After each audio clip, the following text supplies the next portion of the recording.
Hey everyone, welcome back to the Haunted Corner. My name is Ashton, and today I have something special for you. This is Humor Me This, Episode 1. It's a little spin off for you all from the Haunted Corner, and hopefully it's a little more lighthearted for you guys. I wanted to add a little bit of a palate cleanser and talk about some funny things that have come up. So it's going to be a mixed bag, as my coworkers say. And this one goes out to my best friend Rachel. She loves to support the podcast, but she's not really into the gruesome stuff. So this is going to be a little bit of a palate cleanser with some funny headlines, some stupid criminals, random shit that I find that I think is funny. And maybe one day I'll tell you guys about the time I got catfished for a long time. So grab a drink, grab a snack, and let's get to it. Up first, I'm going to be cold reading these articles. I found some funny headlines. I haven't read the articles, so I'm going to be cold reading it. But this first headline is Teen Reunited with Civil War Reenacting Rooster He Lost Outside Cracker Barrel. This is from an ABC 10 article. It says the 18-year-old had tied the pet rooster to his truck when they stopped at a Cracker Barrel. About an hour later, they discovered the chicken had flown the coop. A Mississippi teen who lost a Civil War reenacting pet chicken, Peep, outside a Cracker Barrel restaurant in Alabama was reunited with the bird, courtesy of a farmer who helped find the fowl. Thomas Ramsey, who founded a military reenactment group for youth, told the Coleman Times he was headed home for a weekend event in Spring Hill, Tennessee, when he stopped with a friend at the restaurant in Coleman on January 31st. He left Peep, a rooster that participates in simulated battles, tied to his truck in the parking lot. Ramsey said he and his friend walked out about an hour later to discover the chicken had flown the coop and was nowhere to be seen. So this poor chicken. Oh, Ramsey said, quote, I went back into the Cracker Barrel and it was very hard for me to say this with a straight face, even though I was panicking. Do you have cameras in the parking lot? I think someone stole my chicken. Someone overheard and said they had seen Peep wandering in the parking lot. An animal control officer got involved in the hunt, and missing chicken photos of Peep soon spread on social media pages around Coleman. With no sign of Peep, Ramsey continued the drive home. Then he got a message that the bird had been found outside the Cracker Barrel, and farmer John Watson, who posted advice on catching Peep, had the rooster and was heading to Birmingham to meet Ramsey for a reunion. Watson said, I believe in paying it forward. God has blessed my family so much throughout the years. I believe we should be kind to our fellow man. Yes, it was just a chicken, but it was his, and he clearly cared for it. Oh. So it was a happy ending. Peep found his way home, and that's that. This next article, I think you'll find out pretty quickly why I chose the headline attached to it. Archaeologists believe they've discovered the tomb of Santa Claus.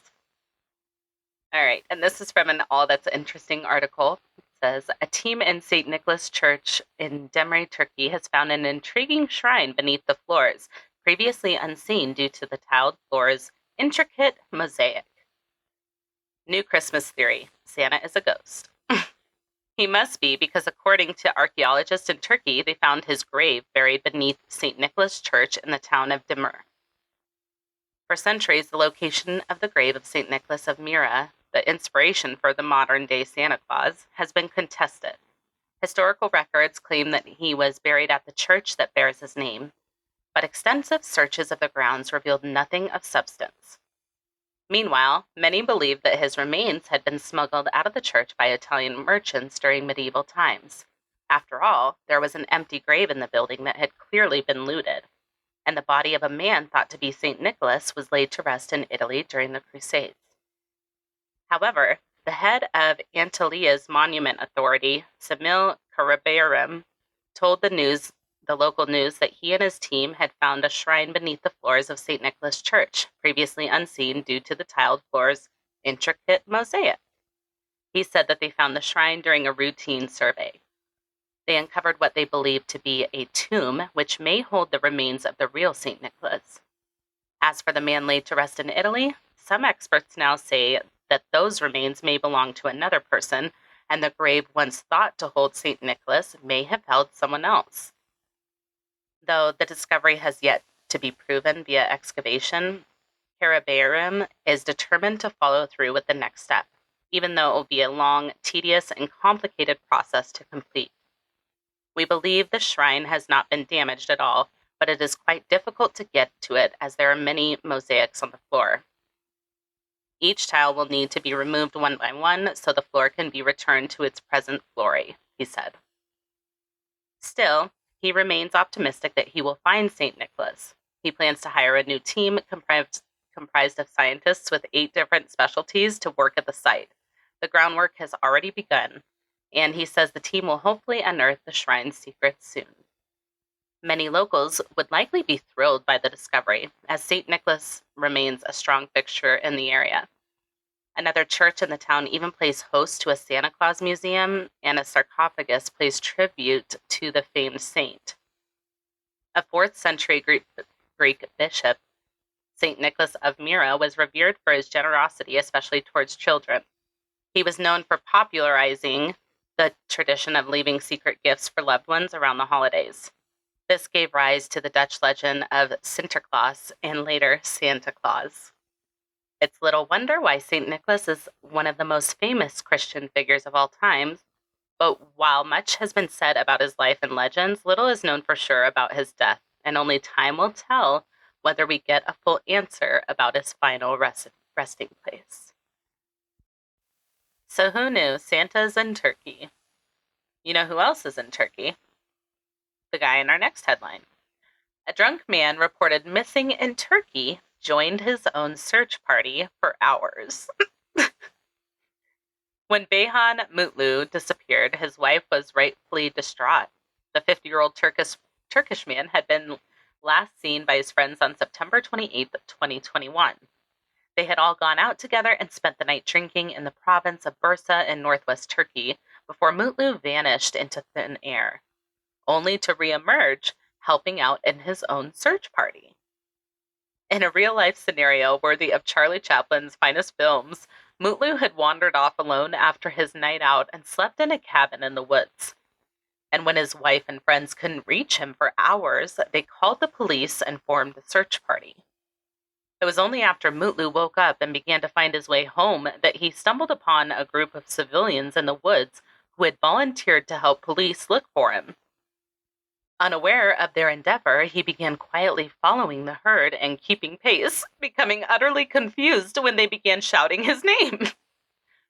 I told them I was Beyhan Mutlu, but they continued to search, he said. Only after his drinking buddies arrived and confirmed that Mutlu was who they were looking for, that police and volunteers realized what had happened.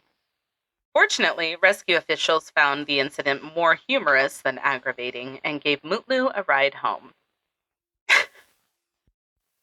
This next article I chose simply because of the headline, obviously, and because I am a 12-year-old boy at heart. The Cambodian government had to beg people to stop picking ultra-rare penis plants. Nepenthes bocorensis is a pitcher plant species endemic to Cambodia. It's colloquially known as a penis plant, or alarmingly, a penis flytrap. They are critically endangered, but they also apparently make nice bouquets. These phallic blooms are so popular for tourist selfies, in fact, that the Cambodian Ministry of Environment published a plea on Facebook asking people to stop picking the plants for photos. Quote, "What they are doing is wrong, and please don't do it again in the future," the post read. "Thank you for loving natural resources, but don't harvest so it goes to waste." N. bocarensis lives in low-nutrient soil and relies heavily on its pitcher to draw in prey, which it then drowns with its digestive fluids, giving the plant the nutrients it needs to survive. Tourists who pluck the pitchers inadvertently weaken the plant, which has already suffered severe damage due to its natural habitat due to private construction, farming, and the tourism industry. Quote, if people are interested, even in a funny way, to pose to make selfies with the plants, it's fine, said Francois May, a botanical illustrator. Just do not pick the pictures because it weakens the plant, because the plant needs these pictures to feed, end quote. So if you want to take a penis selfie, do it, but just don't pick them, okay? Up next on today's episode of Absolutely Not, this headline reads, Spelunkers descend into a sinkhole in China and found an entire forest at the bottom. In an autonomous region in China, there's a sinkhole that measures roughly 1,004 feet long, 492 feet wide, and 630 feet deep. And at the bottom of it, there happens to be a forest of ancient trees and shade plants, as a cave exploration team discovered earlier this year. This is an article from All That's Interesting from December of 2022. Shen Lixin, the team's leader, reported that some of the trees were 130 feet high and the plants grew to about shoulder height. Quote, I wouldn't be surprised to know that there are species found in these caves that have never been reported or described by science until now, end quote. Giant sinkholes like this are commonly found in China. They're known as Tiankang or heavenly pits, and this recent discovery, while fascinating, actually marked the 30th of its kind in the region. In fact, the same team of explorers found 19 other massive sinkholes back in 2019. That is terrifying. The prevalence of Tiankang in southern China is largely due to the region's karst topography, and its landscape is susceptible to the formation of sinkholes and caves. Quote, because of local differences in geology, climate, and other factors, the way karst appears at the surface can be dramatically different, end quote, said George Benny, executive director of the National Cave and Karst Research Institute. So in China, you have this incredibly visual, spectacular karst with enormous sinkholes and giant caves, entrances, and so forth. It may be fairly common, but that made the discovery no less spectacular. And I will link to this in the show notes and on the blog so you guys can see.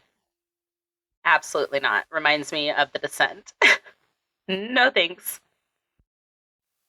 This next headline I chose simply because it made me happy. This is from an article from CNN.com, and it is titled, What's Going On with Hawaiian Seals? Nobody knows. NOSE. Endangered seals are baffling conservationists with an unlikely predicament, getting eels stuck up their noses.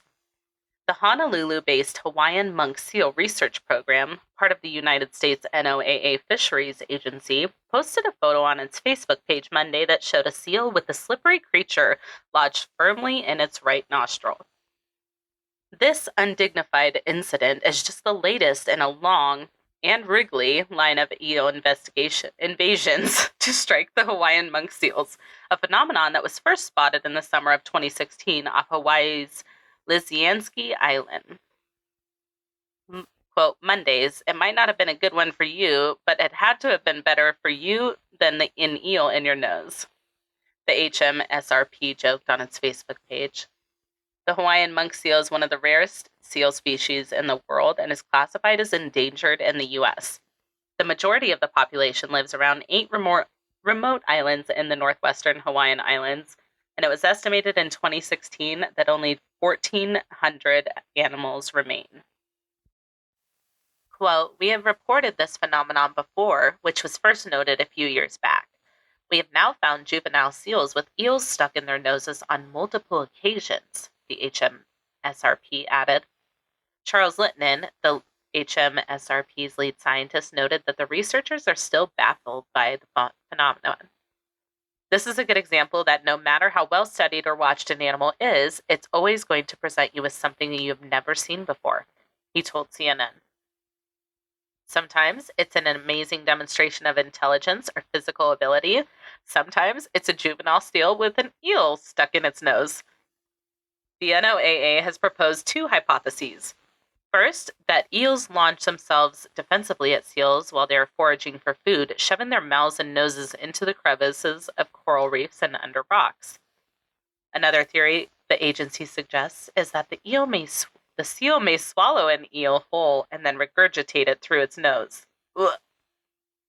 Animal lovers nonetheless took to Facebook to express their alarm, questioning why an eel would undertake such a foolhardy mission.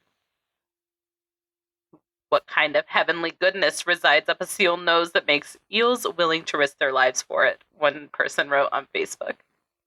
Despite the eel's successful extraction, they could pose a serious threat to the seals. The HMSRP has warned that the seals are at risk from infections and toxins produced by microalgae that accumulate in coral reef-associated fish. Nose blockages could also hamper the seal's ability to dive, as the mammals typically need to close their nostrils when underwater. So these poor babies, hopefully they figure out why they're doing that. And finally, to wrap up the funny headlines that we found today, this one is me, if I don't find a partner soon.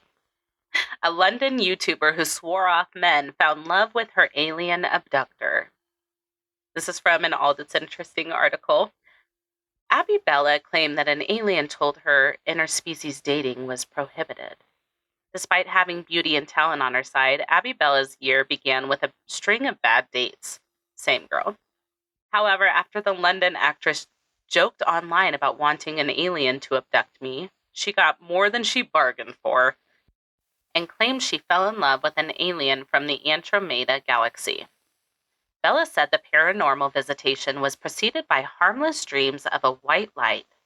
However, on May 31st, 2021, that glow was accompanied by a voice telling her to, quote, wait in the usual spot. Despite the vagaries of that order, she said she knew to sit by her open window.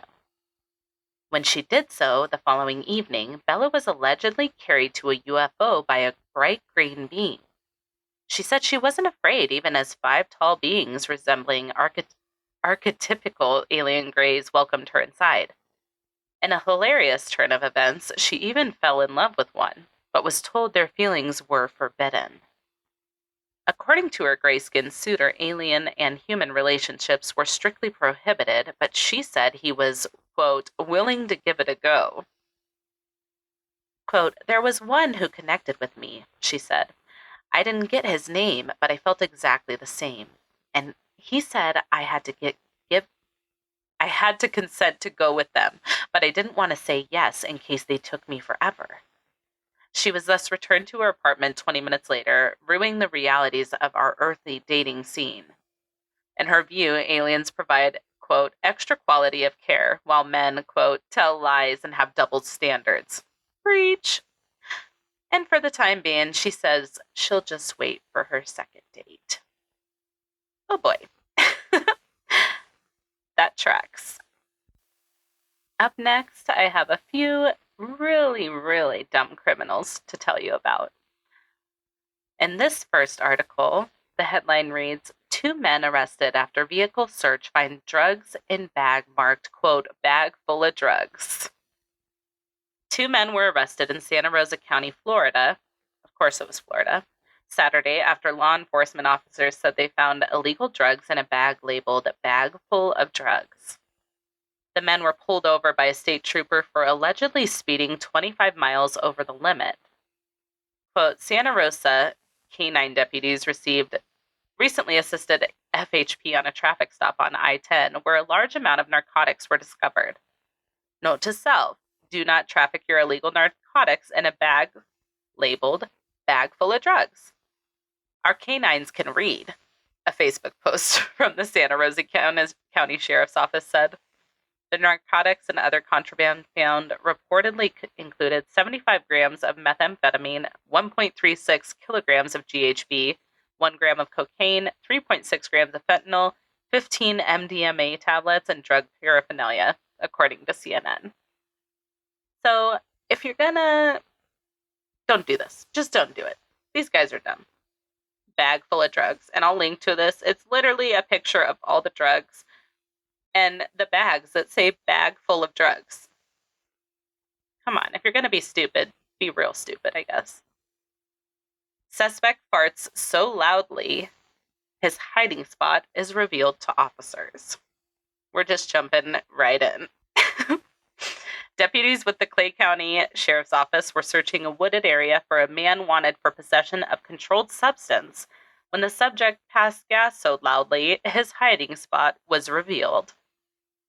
The agency posted on Facebook, quote, "If you've got a felony warrant for your arrest, the cops are looking for you, and you pass gas so loudly it gives you up your hiding spot, you're definitely having a poop emoji day," end quote. Response from citizens to the social media post was understandably positive. One citizen commented, quote, "You guys have put out some great posts, but this is next level stuff. Fantastic. Thank you," end quote. I agree. That one made my day. Had to include it. All right, I've got a few more for you guys. A few more dumb criminals. This one is about a man named Ruben Zarate. On March 24th, 2008, 18-year-old Ruben Zarate walked into Velasquez Mufflers for Less, wearing a mask with a revolver in his hand in Chicago, Illinois, with intention to rob it. It was 8 o'clock in the morning, with not too many people in the store. As usually seen in a case of a store robbery, the guy threatened and told the shop employees to open the safe and hand him over the cash. However, the employees told him that it was not possible, as they did not know the code to the safe. Apparently, the only person who knew the code to the safe was the owner, but he was not going to be at the store anytime soon. The employees told Ruben that there was not much in the safe anyway, but he didn't give up. So he was pretty persistent, and he was understanding, you know. He was like, "All right, listen, take my number, take my name, and call me as soon as the manager gets to the shop, and so he can open the safe for me." So he's like, "Here's my name, here's my number, call me when the owner gets here so we can do this thing." And he said, quote, "You guys better call me because otherwise I'm going to come back to shoot you." The employees did call him at the given number, and when he showed up, there were cops waiting for him. And after some gunfire, Ruben was shot in the leg and taken to the hospital before being arrested. So don't pull a Ruben. It's not worth it. Up next, we have a man named Christian Bala. In December of 2000, the body of a man washed up on the banks of a river in Poland. He had suffered repeated beatings, and his body bore a number of knife wounds. Forensic examinations showed that the man had been half-starved when he died. He had also been found with a single piece of rope in such a way that he would have been strangled by the cord around his neck if he had tried to free himself. So those particular circumstances were not made public, and the murder remained unsolved. But a year after the case had gone cold, it was discovered that Christian Bala had somehow come into possession of the victim's phone and had sold it over the internet only 3 days after the man had disappeared and several weeks before the body was found.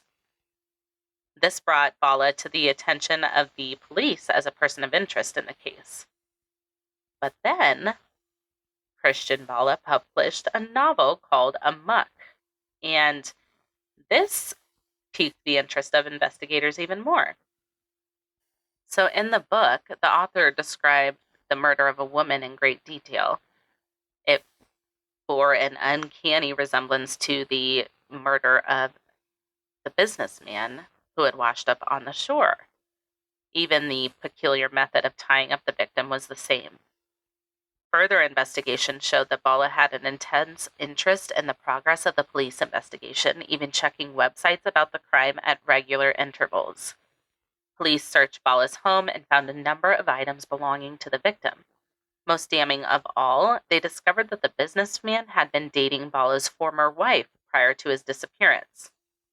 This circumstantial evidence, and even the confession, which was later redacted, might not have been enough to secure a conviction, but Bala felt compelled to relive the experience in writing, and then was foolhardily enough to publish it. Ultimately, he was sentenced to 25 years in prison for the murder. So don't be that stupid, but also do, because if you murder somebody, you deserve to go to prison. All right, and to wrap us out, another funny one. Drunk Florida man tries to use taco as ID after his car catches fire at Taco Bell. Tacos are not recognized as legal forms of identification in the state of Florida. Matthew Faulkner found out the hard way after he passed out drunk in the drive-thru of a Jensen Beach Taco Bell and his cart caught on fire. Whew. So the incident occurred in the early morning of October 1st in Jensen Beach.